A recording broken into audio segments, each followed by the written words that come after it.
जब आप काम करोगे तो जरूर कुछ न कुछ आपको कमियां महसूस होंगी। जब आप उन कमियों को स्वतः खोज लेंगे तो मेरा मानना यह है कि जब अगला प्रयास आप करोगे तो उन कमियों को दूर कर ले जाओगे और ऐसे ही प्रयास करते चले जाओ और एक वो दौर आएगा कि ये मैदान भी छोटा हो जाएगा, ये लोग।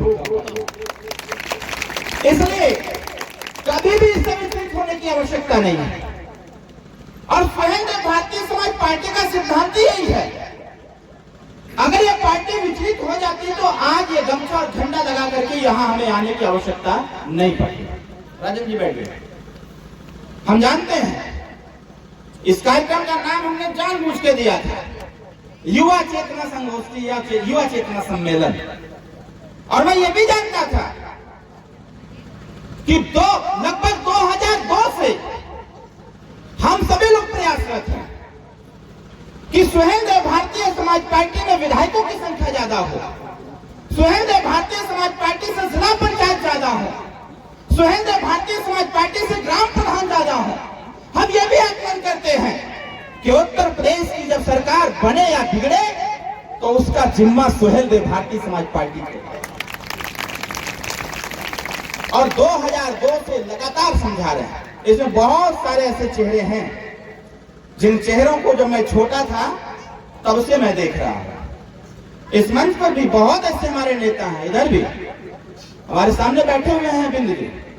अभी एक दादाजी मुझे वहां रिसीव किए हैं, मैं देख नहीं पा रहा हूं किधर हैं। मैं उनको देखा, मैं बहुत उधर बैठे हुए हैं, लंबे समय से मैं देख रहा हूं। आज इसी बात का आकलन करने की आवश्यकता है कि हमने नाम दिया युवा चेतना सम्मेलन और यहां हमारी पार्टी के कार्यकर्ता हैं। जानते हैं मैं यही चाहता भी था, मैं यही चाहता था। मैं इस कार्यक्रम का नाम मैं कार्यकर्ता सम्मेलन, कार्यकर्ता बैठक भी दे सकता था, लेकिन जानबूझ के हमने ये नाम रखा क्योंकि गौतम बुद्ध जी ने अकेले जब उपदेश दिया था 5 लोगों को तो उन्होंने कहा था कि दुख है तो दुख का कारण है और अगर कारण है तो उसका निवारण भी है। दुख किसी बात का है।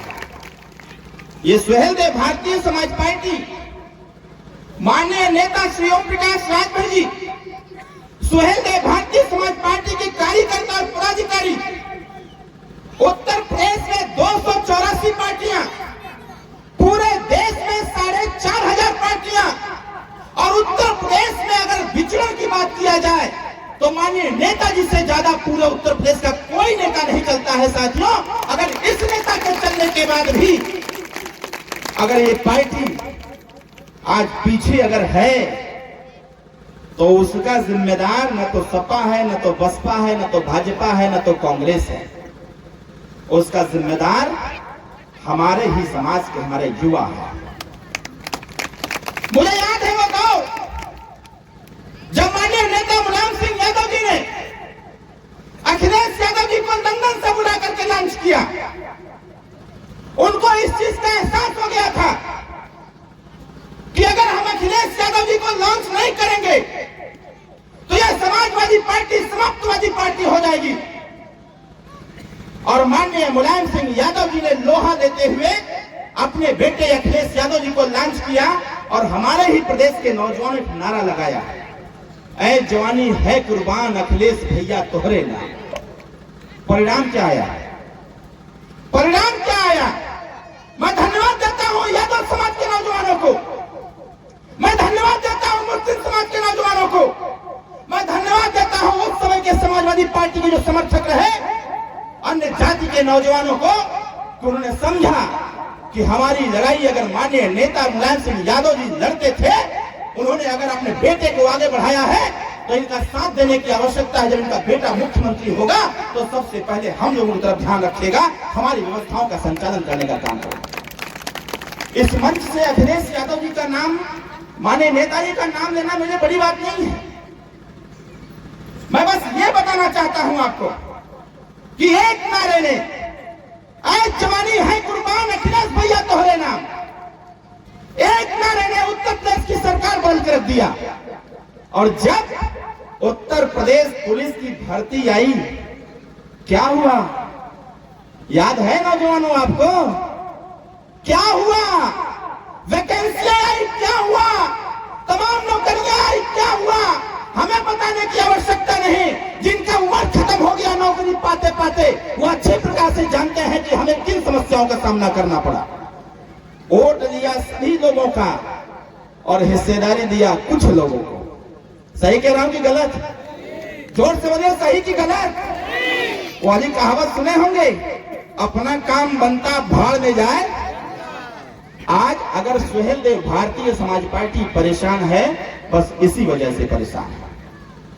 गंगा नदी बह रही है, ये उल्टा नहीं बह सकती। ये जिस दिशा में चल रही है उसी दिशा में चलेंगे, उल्टा नहीं हो सकता। और हम हैं कि हम उल्टे चलने का प्रयास कर रहे हैं।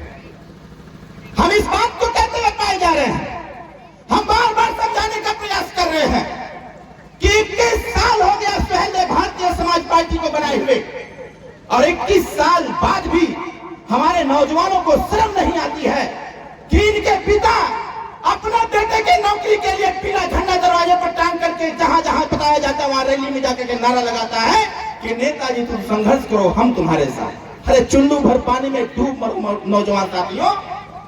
अब नौकरी तुम्हारे बाप को नहीं करना है, नौकरी आपके दादा को नहीं करना है। ये नौकरी करना है तो जिनको उस दादा ने पैदा किया, पैदा करने के बाद जो बेटा पैदा हुआ, बेटे से बेटा पैदा हुआ, फिर बेटे से बेटा पैदा हुआ, और बेटे से बेटा जो पैदा हुआ सामने बैठा हुआ है, ये नौकरी इसको करने की आवश्यकता है। बस इसी से आकलन करने की आवश्यकता है। पूरा चिंतन का एक लाइन में है। मैं आज इस मन से कहना चाहता हूं, जब तक इस अति पिछड़े, अति दलित समाज या पिछड़ा या वंचित समाज का नौजवान तबका नहीं जागेगा, मैं दावे के साथ कह रहा हूं उसकी भागीदारी नहीं मिलने वाली है। ऐसा ही झंडा लेके चलता रहेगा, कहीं कुछ होने वाला नहीं है। अरे भाई, जिसको नौकरी चाहिए वो तो परेशान ना हो।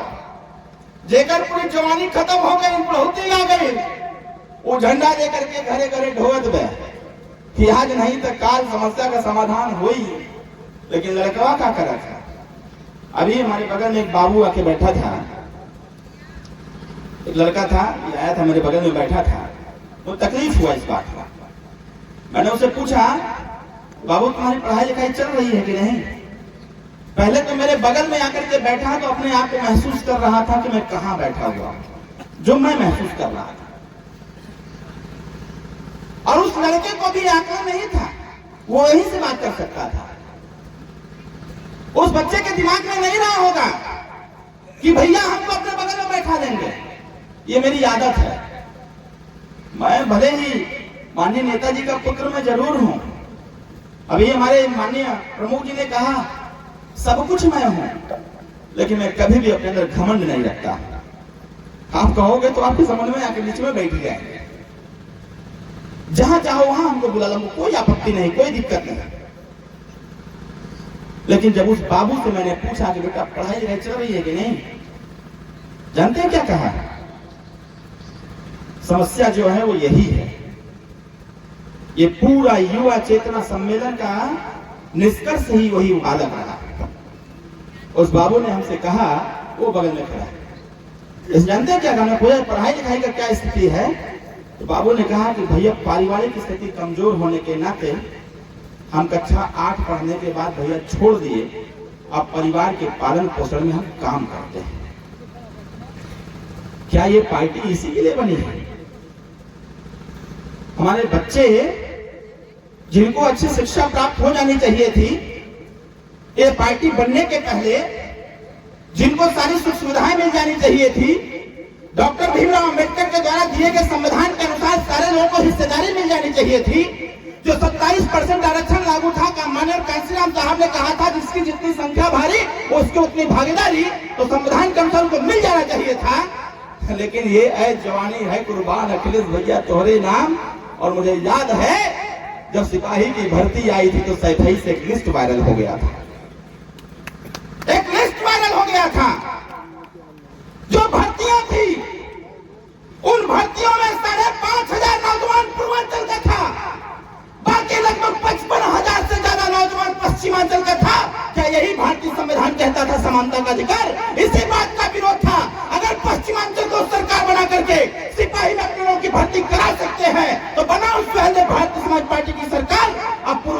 नौजवान पंजाब नहीं जाएगा काम करने, वो यहीं पर काम करेगा। जिसके पास पैसा नहीं उसको नौकरी नहीं, जिसके पास पैसा नहीं उसको शिक्षा नहीं, जिसके पास पैसा नहीं उसकी दवाई नहीं, जिसके पास पैसा नहीं उसके पास घर नहीं, जिसके पास पैसा नहीं उसकी व्यवस्था नहीं। अरे बदलाव इसी चीज का करने की आवश्यकता है। मैं आपसे आग्रह करता हूं, समझाओ अपने बेटे को, बताओ उसको कि ये लड़ाई बहुत आसान नहीं है। उन चंद लोगों के मुंह से वो अपनी व्यवस्थाओं को निकाल लेना, ये चंद समयों का खेल नहीं है साथियों। इसीलिए माननीय ओम प्रकाश राजभर जी को इतना समय लग गया। आज मैं तो कहना चाहता हूं अपने युवा साथियों से, ये पार्टी हमारी इन माताओं की वजह से चलती है, ये पार्टी हमारे इन बुजुर्गों की वजह से चलती है। आज अगर ये लोग हैं तो ये पार्टी है, और मुझे पूरा विश्वास है कि ये तब तक नहीं मानेंगे जब तक उत्तर प्रदेश में राजभर जी की सरकार नहीं बन जाती, या सरकार में सम्मिलित होकर के तमाम वंचित गरीबों का अधिकार नहीं दिया जाता, तब तक चैन से बैठने वाले भी हम लोग।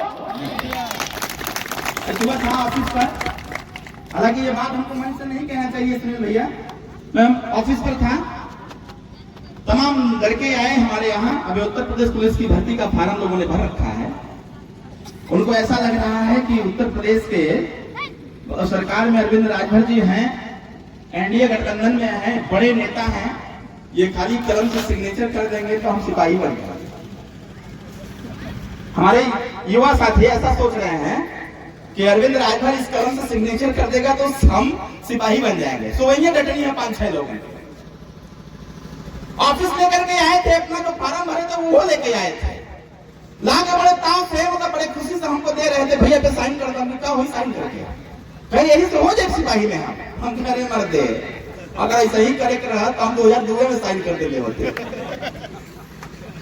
हमने उनको बताया, समझाया, हमने कहा जब नौकरी का प्रश्न आ गया तो आप मेरे ऑफिस आ गए और आपको ये पता चल गया कि अरविंद राजभर चाहेंगे तो हो जाएगा, माननीय नेताजी चाहेंगे तो हो जाएगा। अरे मेरे मित्र, मेरे चाहने से थोड़ी कुछ होने वाला है, पर तुम तो चाहो। अरे भाई तैयारी करो, मेहनत करो, यादव भैया से सीख लो, ठाकुर ब्राह्मण भूमिहार से सीख लो। जब आप सोए रहते हो तो वो रास्ते पर दौड़ता रहता है, मेहनत करता है, पढ़ाई करता है, लिखाई करता है, और हम और आप बैठ करके मजा लेते हैं जब फार्म का इंतजार करते हैं। और जब फार्म भरवा दिया गया तो हम लोग वहीं तो तैयारी कर भाई। अरे नहीं, अगर हम मान रहे हैं कि 60,000 में अगर 600 लड़का हो नहीं है तो हम मान लें कि हमारा संघर्ष पूरा बा। ये जितनी राजनीति हम कर रहे हैं ये बच्चों के कल्याण के कर रहे, वो सही चल रहा है। इसलिए मैं आग्रह करूंगा माताओं से भी और अपने गार्जियन बुजुर्ग से भी, आपका बेटा अगर फार्म वार्म भरा है तो थोड़ा उससे काम उम कम लीजिए। हमारे सुनील भैया बताए कि बकरी उकरी चराना बंद करवा दीजिए, गाय गोरू रखवाना बंद करवा दीजिए, थोड़ा सा आप कर लीजिए।